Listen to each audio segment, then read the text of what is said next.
Hey, what's up, my comic book friends? It's the boy J-Rob coming at you with the part two of my huge, amazing comic book haul. Okay, so I have to go grab myself another one of these. This video ran so long, I actually gonna be on my second one of these today. I try to just drink one of these while I film. Helps you loosen up a little bit, get more into it and whatnot, to recording the video. But since this one ran long, I'm on my second beer. I'm on my second seltzer. They're little 12-ounce cans, so it ain't no thing, nothing major. It's the equivalent of what would be a one regular tall can of seltzer. All right then. So, anyways, you didn't come here to watch me talk about freaking seltzers, right? You want to hear what books I got, top comics. Okay, so you saw my previous haul. If you didn't, at the end of this video, I'll show the link right there. Just click on it and I'll show the part one to this haul. Okay, so let's see what the second half is. So another DC book here. This is a big one. This is a chunky book, man. Scott Snyder's Swamp Thing, New 52. I believe this is the whole run. It's Scott Snyder's half of it, and half of it is it all Scott Snyder? I thought it was two writers. Like I kind of heard somebody say it was two. Oh, Charles Soule. Half of it is Scott Snyder. Half of it is Charles Soule. Another sucky cover. We've been getting a lot of kind of fake covers lately. The back of it looks pretty cool though. I like the design.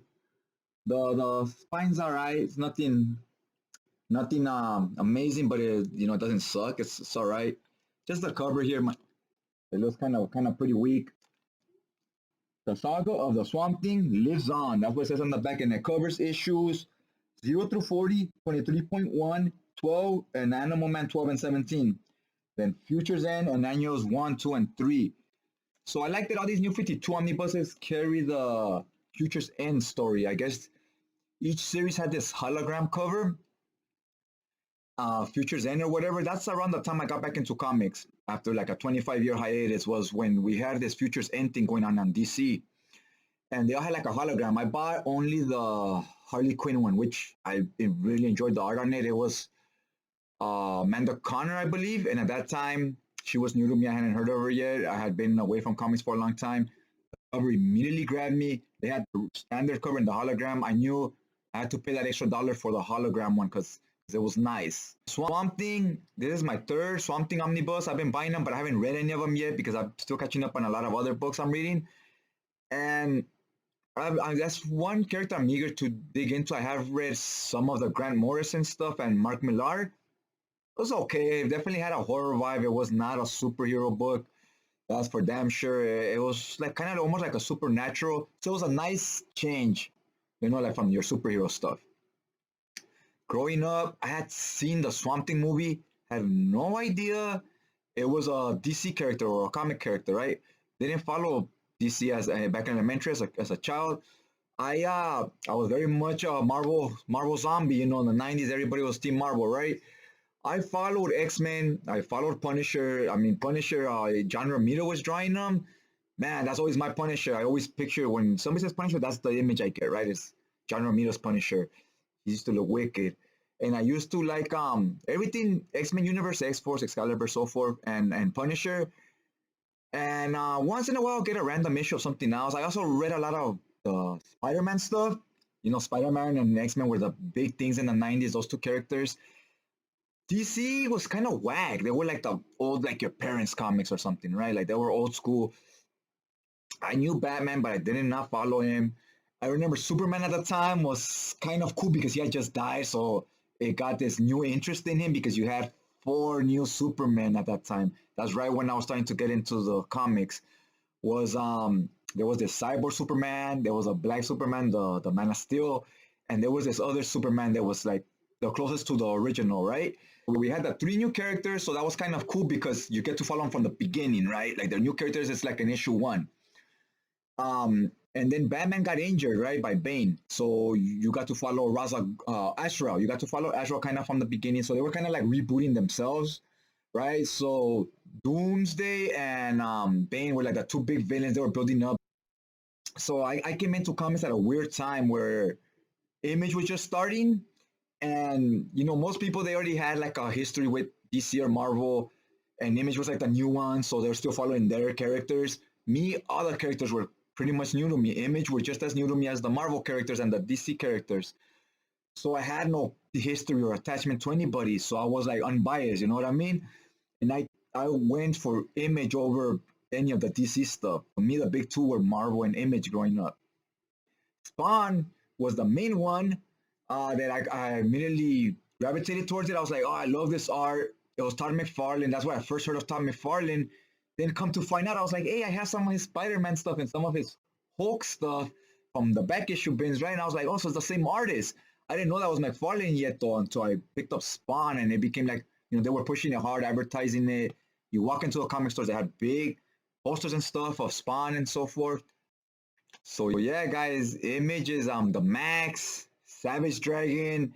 I didn't really follow Youngbloods. I know that was the big one, but I follow Spawn, Max, Savage Dragon, and then Gen 13. Gen 13 came in once I was already getting out of comics.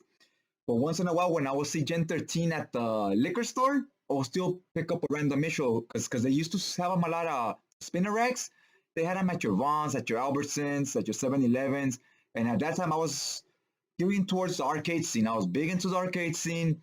And next to the arcade, you had the Slurpee machines. I was always drinking my Slurpee, playing the arcade, refilling the Slurpee.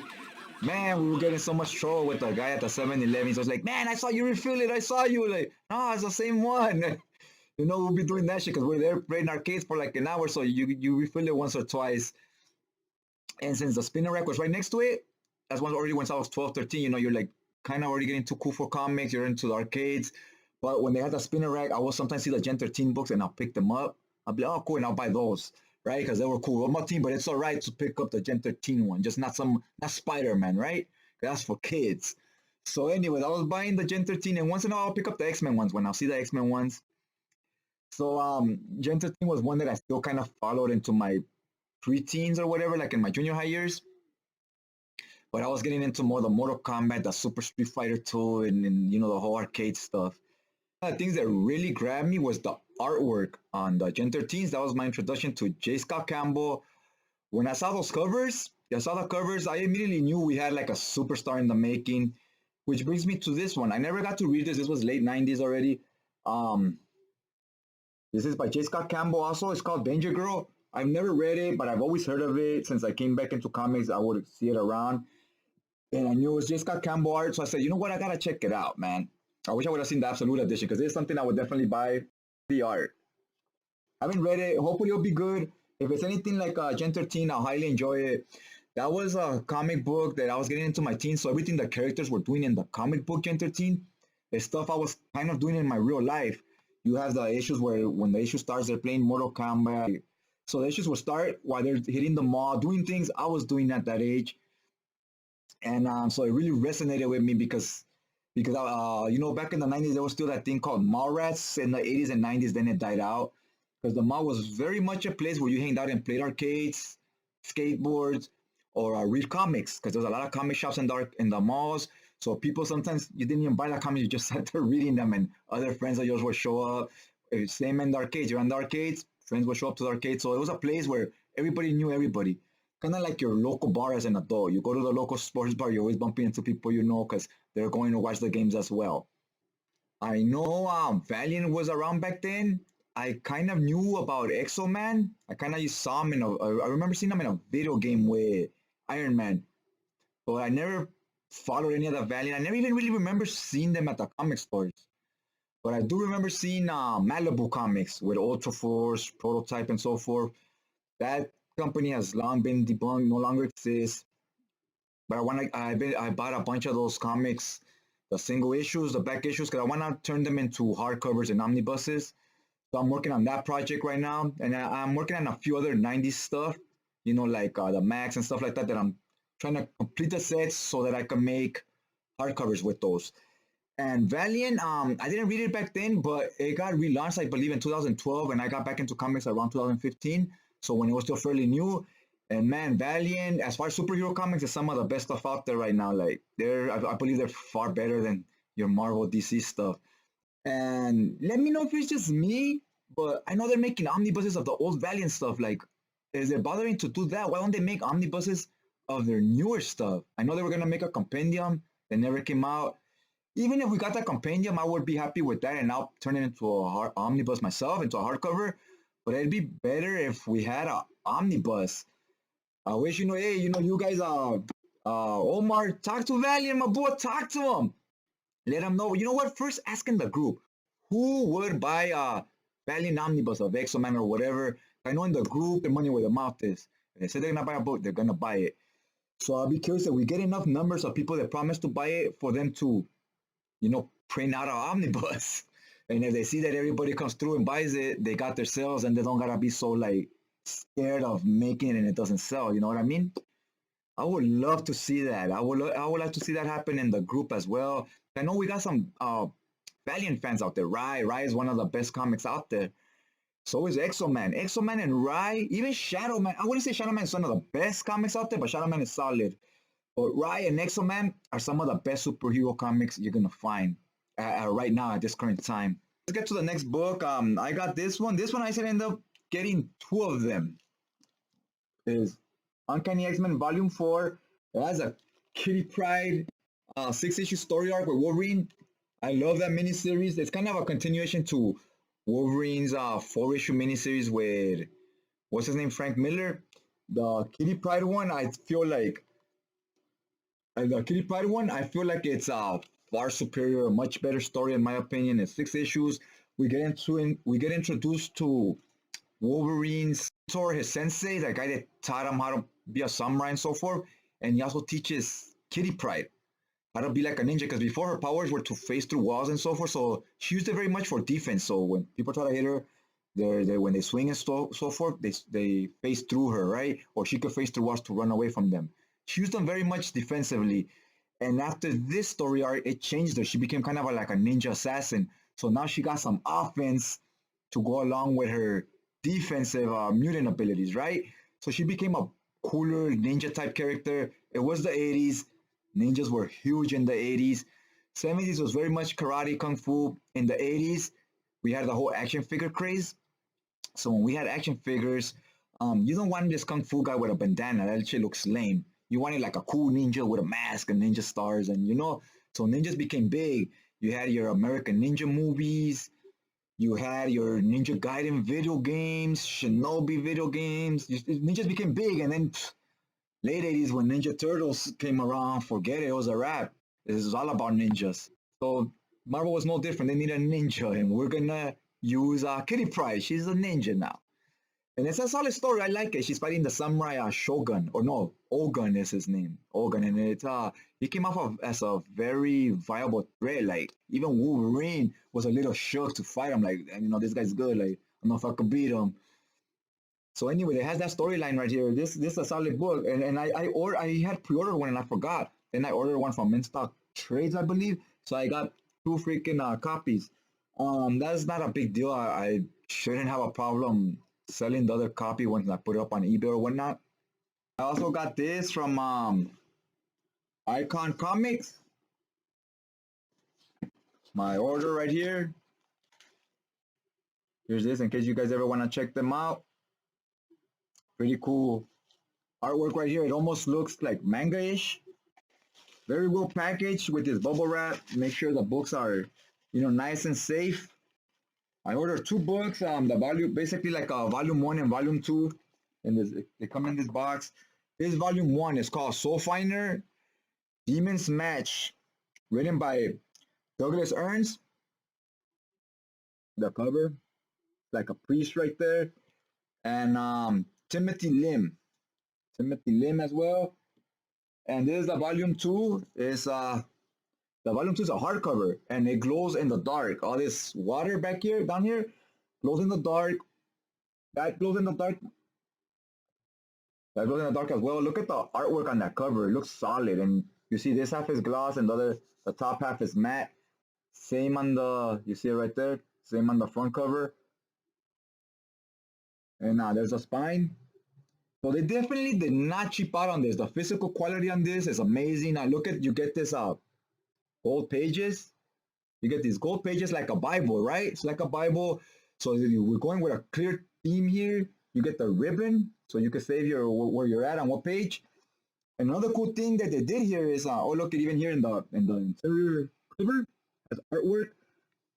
Douglas Ernst, a cool guy, he's a YouTuber. Check out his channel.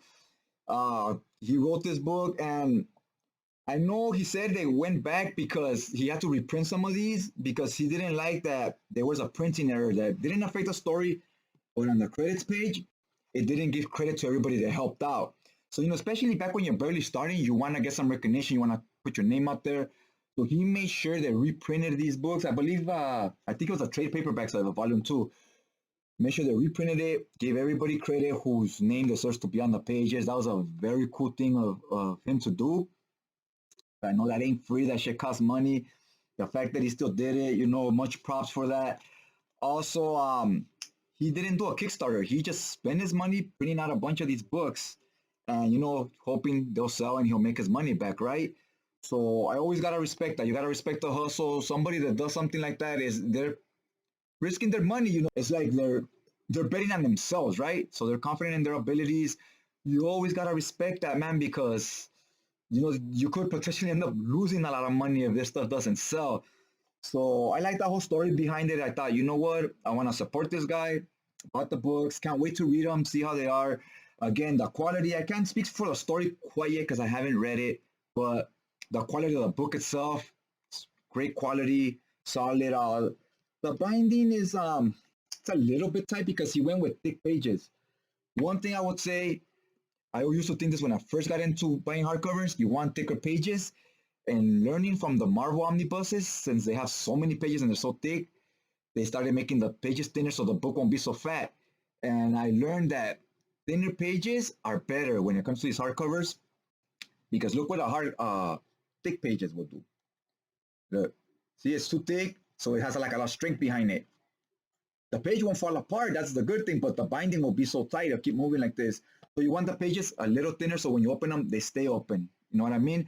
And when you get these, although these are more high quality pages, but it also works against you because it'll close on you, the book, you see? So next time you probably will want to go with pages a little thinner. It kind of helps so you don't have to be holding the pages. All right, I think I forgot to say what was on the X-Men Volume 4. Omni. It covers issues 76, 194, plus the 6-issue miniseries of Kitty Pryde and the 3 X-Men annuals. Okay, so now the last book of the haul is this one. X-Men Inferno. Look at that badass cover. That's badass. The spine's cool. Back of the book. I'm not gonna mention the issues on this one because it has so much different random stuff. Now I want to talk about the covers a little bit. For a long time, since I've been collecting omnibuses, the standard cover has sometimes it's been kind of cool, and the variant cover has always been like the old back issues, and that's the one I've always bought because I wanted to have a cover where the artwork matches the artwork inside of the book, right? Like this one. The artwork you get out here from the late 80s, early 90s is gonna be what you're gonna get inside the book. So I like that. I don't want a new modern cover with different style art, right? Because it's misleading. I'm not a big fan of that. And I've noticed that lately, because the variant covers always sell out first, and lately Marvel has been doing this thing where the old covers or the cool covers that are actually on one of the books, on one of the single issues, is now the standard cover, right? Like this. That's now the standard cover. This would have been the variant cover back in the days, back like last year.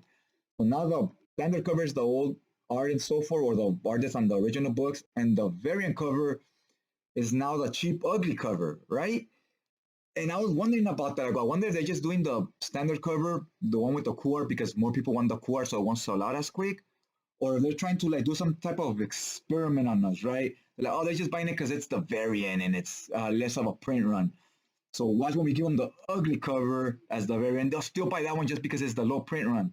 And obviously that has not happened. They've been putting the cool artwork on the standard cover, and now the standard cover is selling out quick, and the variant cover is still sitting there, right? Where it's taking longer to sell. It won't sell until the other cover runs out.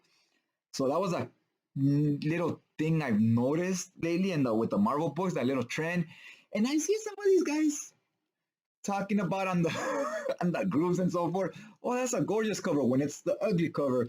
And you know the motherfuckers only got that cover because they could no longer get this one. It's sold out, so they had to settle for the other one. Like I did with the Star Wars book. I got the ugly cover, only because I couldn't get the other cover no more. Even though I did buy the other cover, and they shipped me they shipped me the ugly one where it's just the girl's face. That cover to me sucks. It doesn't tell a story. It's just someone's face. How boring is that?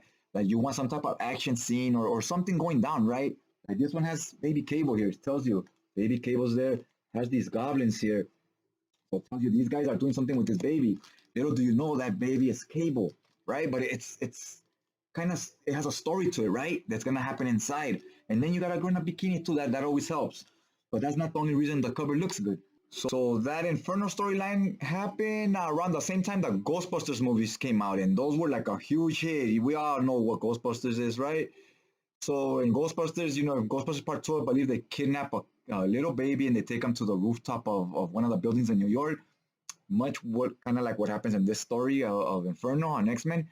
And also in Ghostbusters Part 1, Sigourney Weaver's in like some scandalous clothes, some like little skirt and whatnot. And she's on the roof of one of the buildings as well. And she's being possessed, right? She becomes kind of like demonic or whatever. And the Ghostbusters are fighting her. She's the big bad. So that's like a combination of both of the movies. And remember in the movies, the statues and cups and stuff come to life. Same thing happens. Everything starts coming to life and starts becoming monsters like the sofas and so forth, right? So it's very heavily inspired by the Ghostbusters movies. And after this Inferno's omnibus, you jump onto the Jim Lee Volume 1 omnibus. So that's great. You got Inferno, Jim Lee Volume 1, Volume 2. So you get a big chunk of X-Men in a row that all got released like in the same month pretty much, like in the same within a 6-week span, right? So that was very awesome for X-Men collectors or people just getting into the game and want to collect X-Men. There's no better time than the present because all these books are out right now. And these three, the Inferno and the two Jim Lee ones, they're not too expensive right now. They're still below cover price. I'd hop on them while you can because these immediately go up in price. Hopefully, we keep getting reprints. Like right now, we got a bunch of reprints. Don't know how often that's gonna happen because before it didn't happen that often. This year was like the year of reprints. All right, everybody, that was the last book of the haul. Hopefully, you enjoyed the video. You hit that like button.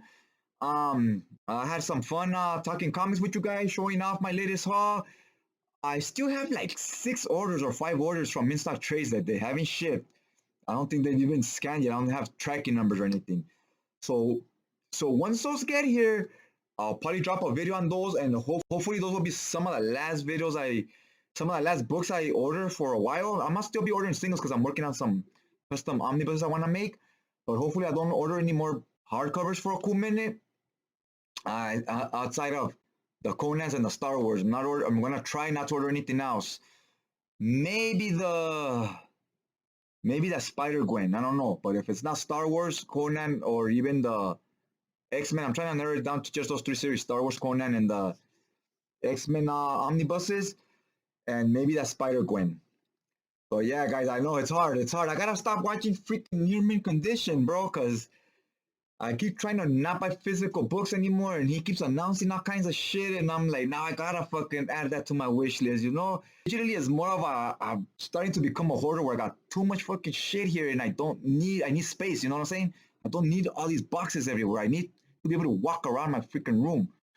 So yeah, guys, that's yeah, that of course again. Anyways, thanks for taking some time out of your day to check out the video, and I'll check you guys out next time.